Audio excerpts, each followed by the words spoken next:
ध्यानमूलं गुरोर्मूर्तिर् पूजामूलं गुरुपदम् मन्त्रमूलं गुरोर्वाक्यं मोक्षमूलं गुरुकृपा मूकं करोति वाचालं पङ्गुलङ्घयते गिरिं यत्कृपातमहं वन्दे परमानन्दमाधवम् यत्कृपातमहं वन्दे परमानन्दमाधवम्.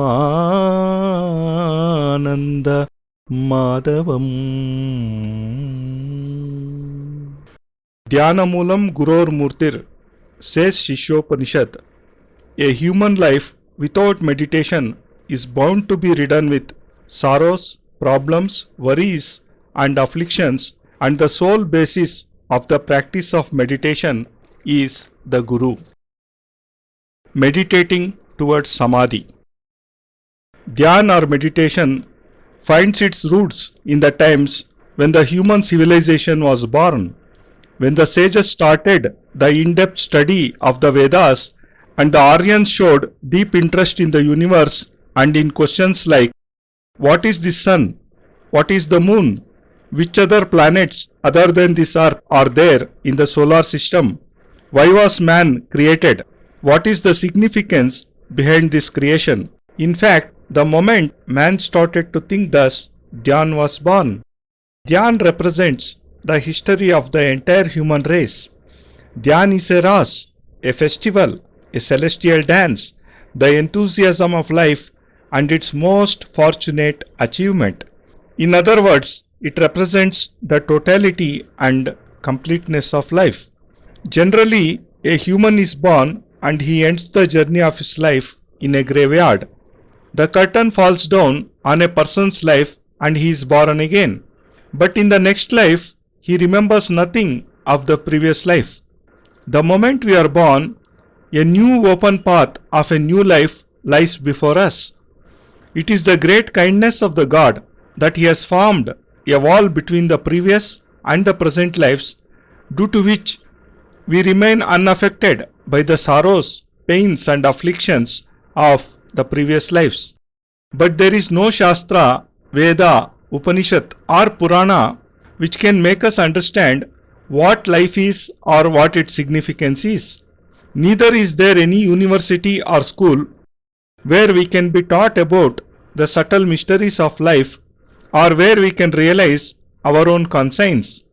This is because the soul is not a part of the body, rather it is an infelt joy.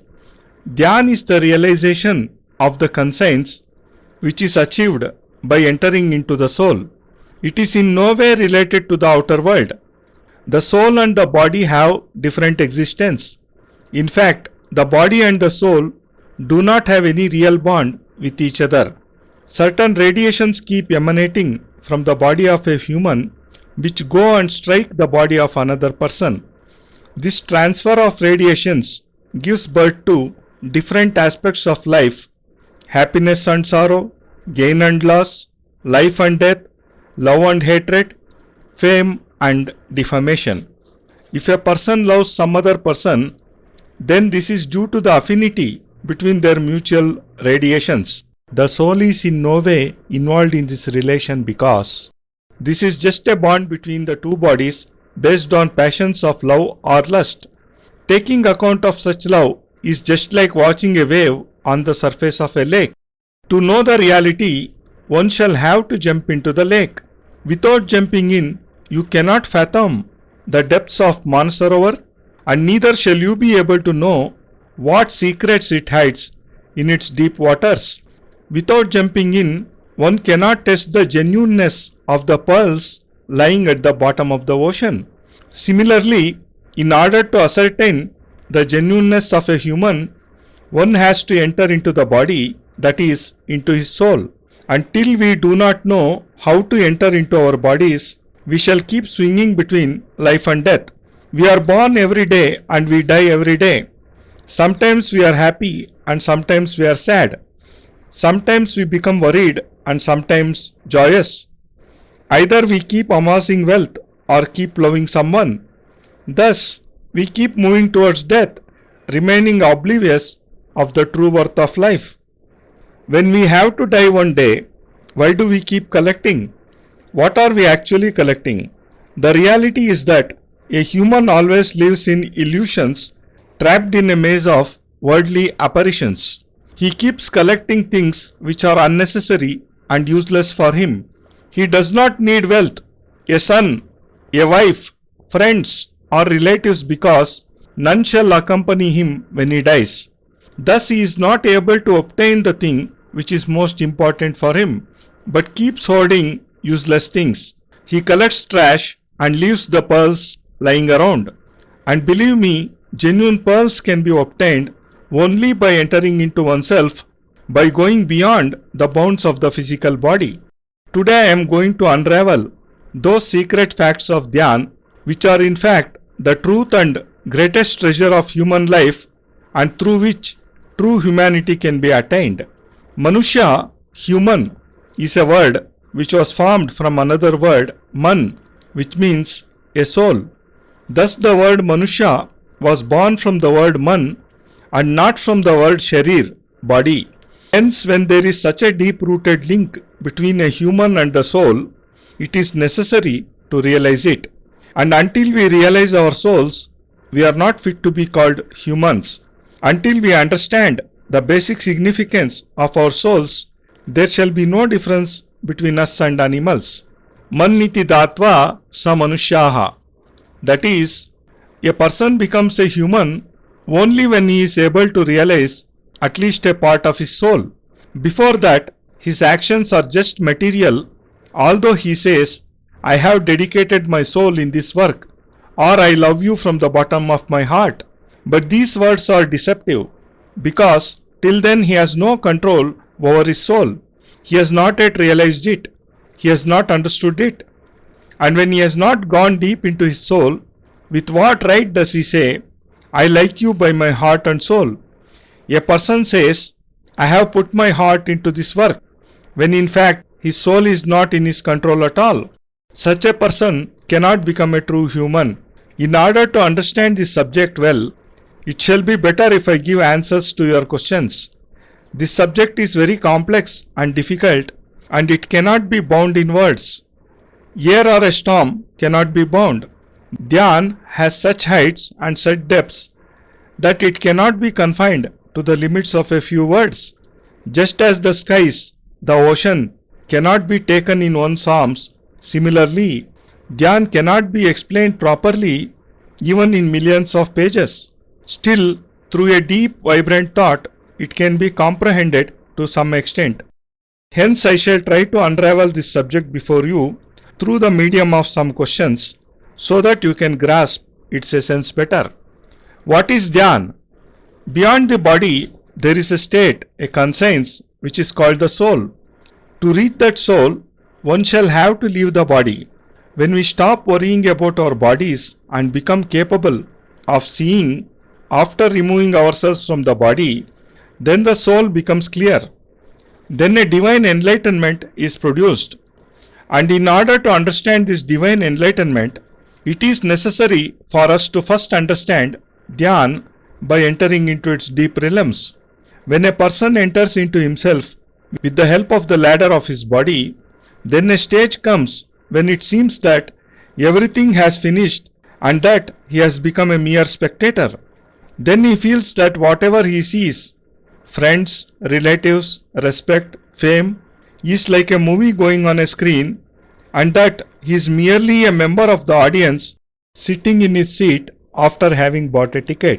When a person feels that he is a mere spectator, and when he feels no anger, happiness, sorrow or pleasure on looking at the goings on, then it means that the first stage of Dhyan has begun. This feeling of indifference or neutrality for all conditions in life is called Sakshi Bhav, and this is the first stage of Dhyan. Dhyan is not some amenity which can be acquired, and neither it is something which can be established inside the body. One cannot go into Dhyan by acquiring knowledge or by reading the Puranas or the Vedic mantras, because Dhyan is not something which can be instilled inside. Rather, Dhyan is a process of looking inside, sitting inside the soul. It is something which is generated from within. To enter into the soul, we have to form a ladder of neutral feelings. We have to reach a state where we remain unaffected by happiness or sorrows. And on reaching the soul, the divinity which is awakened, the thought which is produced, is called Dhyan. Dhya iti na sa dhyan. That is the state in which we remain oblivious of and unaffected by the happenings of the outer world is called Dhyan. Just sitting with the eyes closed is not Dhyan. Going to the Himalayas and getting engrossed in worship is not Dhyan. One cannot learn how to be in Dhyan even by studying and understanding the text Yoga Darshan of sage Patanjali. Dhyan is not something which can be learnt. It is something which can only be experienced. Dhyan is a process of entering into oneself. Reaching the soul and beyond it is called Dhyan. Where there is a state of Dhyan, nothing else can exist. Either there can be a state of Dhyan or a state of being in the material world. In the state of Dhyan, there is no wife, no son, no friend and no relative. In fact, the person himself ceases to exist as a part of the material world. Then he does not remain in touch with any Shastra or any knowledge. The process of reaching such a state is called Dhyan or meditation. Is the basis of Dhyan or meditation formless, or does it have any form? Or in other words, should we meditate on a Nirakar or on a Sakar? There are two forms of meditation. One on some definite form called Sakar and the other on a formless God, that is Nirakar. Some people have faith in Krishna, some in Rama and some in Jesus Christ. They have formed their own images and idols. Krishna playing a flute, Rama carrying a bow and Jesus on the cross. This type of meditation is called Sagun meditation or the worship of a particular form, that is Sakar. But there have been several other devotees who refused to meditate on any particular form. They formed a distinct method of meditation. Kabir was the foremost among such thinkers. He said Brahma has no form. He is unborn, without any deformity, without any thought. He said, Lali meri lal ki, jit deku tit lal, lali dekan mai gayi, mai bhi ho gayi lal. That is, so great is God, I cannot give him any form. He is omnipresent. He is present in the crimson red which fills the skies in the early morning. At that time, there is no one standing there with a bow or playing a flute. He is just a manifestation in the form of a beautiful scene. And when I look at myself standing there under the crimson splendor of the skies, I find that I too am smeared with the same reddish tinge which I see in him. When no idol, no picture, no form is meditated upon, the worship is called Nirakar, that is, of the formless. For going into Dhyan, one needs to worship neither the Sakar nor the Nirakar. The state where there is no form is called Dhyan. Whatever forms there are have been created by us.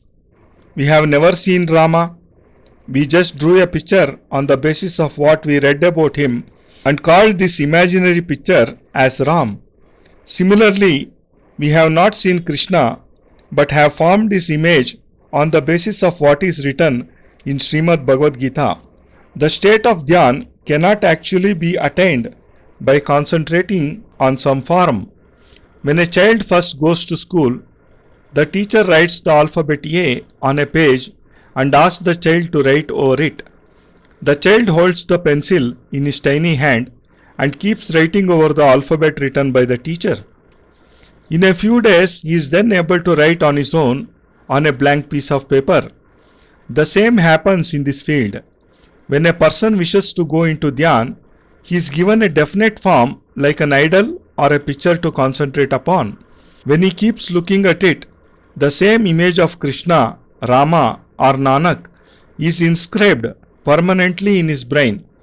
Then even if he closes his eyes, the image becomes clear to him. Thus he believes that he closed his eyes and had a glimpse of his deity. He believes that he had been in dhyan, but the fact is that his belief is as baseless as someone's belief that he is 5000 years old or that he is standing in air. He is wrong because by continuously staring at the picture, an image is formed in his mind, and on closing the eyes, the same image is projected before him. A lover always carries the picture of his beloved. He looks at it several times in a day and always keeps it in his breast pocket next to his heart. When he closes his eyes, the image of the same picture appears in his mind. This does not mean that the girl has actually appeared before him. It is just an image, and the image cannot take the place of the girl. It is just an image which one can see with the eyes open or closed. Even a Nirakar worshipper remains under such a misbelief. He does not believe in any form, so he says there is a flame, a radiance. In this case too, an image, though obscure, is formed, and when he closes his eyes, he sees a crimson radiance all around. He thinks he has been in dhyan, whereas the fact is that neither the former was a state of dhyan and nor was the latter. Dhyan can neither be sagun of any form or nirgun of the formless. The process of going into the state beyond the worship of these two is called dhyan. Dhyan is a state beyond all worships. It does not matter if you do not have any form to meditate upon. Neither does it matter whether you are a Hindu, a Muslim, a Sikh or a Christian. You need not worship Rama or Krishna. You are a human and you can enter deep into yourself. In fact, every human can, if he is capable of freeing himself from the arguments of the mind, because it is the mind which differentiates between Sagun and Nirgun. Whenever there is the use of mind, there is Sakar and Nirakar, and thus there are bound to be lies, deceit and fraud. Hence, dhyan can be of neither of the two.